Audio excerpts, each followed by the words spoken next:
Okay, let's talk about food sensitivity testing. So, this is a little outdated version of their report as it currently looks, but it'll work for now. So, food sensitivity testing is a great test if we really want to just kind of tackle some immediate symptoms and get some resolution in how someone is feeling with their gut health. Gut symptoms can become so debilitating that it starts to impair people's lives. It can start to impair, you going out and be able to eat certain foods and go to certain restaurants and have different social activities. I've heard of people who it gets as extreme as, I think she said on days I have to go out to restaurants, I can't eat anything at all. So when it starts to get that serious, that debilitating, that's definitely when I want to bring a food sensitivity in and get some immediate relief, immediate answers as to what's getting the body so upset, what's irritating the gut so much. Now, there's a lot of food sensitivity tests out there, and I will say that I do not trust most of them, like the Everlywell and the Pinner test, because they are strictly looking at IgG. And so IgG it can have a lot of false negatives, and it could just be showing you things that you eat a lot, which is sometimes what people see on their reports. Are like, oh, coconut, but I drink coconut milk every day. And so the beauty of this test is that it looks at two different antibodies, IgG and IgA, and kind of averages them, and you can use your clinical judgment.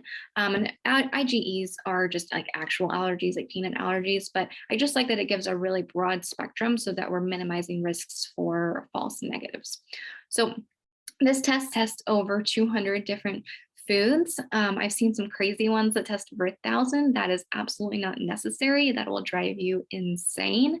Um, 200 is plenty. And so we really like to look at these in terms of different categories. So are you testing positive with a lot of dairy products? Are you testing positive with a lot of fruits or veggies? Like, where are we seeing a lot of trends? They give you yellow, red, and green. Again, on the new report it looks a little different, but we're starting by looking at those reds. So reds are your most highly reactive, and there's not any here that's both IgG and IgA, but that would be like, oh, like this one, mung beans.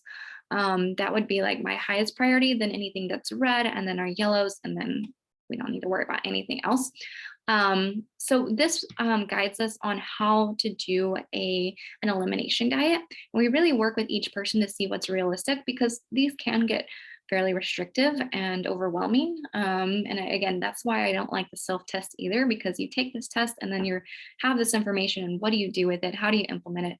So we work with each person to see what's realistic, but we do some form of elimination diet to take these things out, see how the symptoms go, reintroduce. And again, we kind of strategize between what foods we want to tackle, how long we want to do them, things like that. And again, this is really for more symptom relief. And if you want to dig deeper into what's really even causing these symptoms in the first place, that's where we get into our GutSumer test. So I always call food sensitivities kind of like the symptoms, or like the the outward expression of really what's going on inside the gut. And we have to figure out what imbalances are going on in the gut in the first place, or just in general with your health, that's causing these outward reactions. So food sensitivity is kind of treating the symptom, whereas the gut test, the GutSumer, is really treating the root cause. So both are important tools. And again, we decide when to use which one based on the person. But this is a great test to just give you some immediate relief, start get you feeling better, take out some foods that are irritating you, and then keep digging deeper into your health.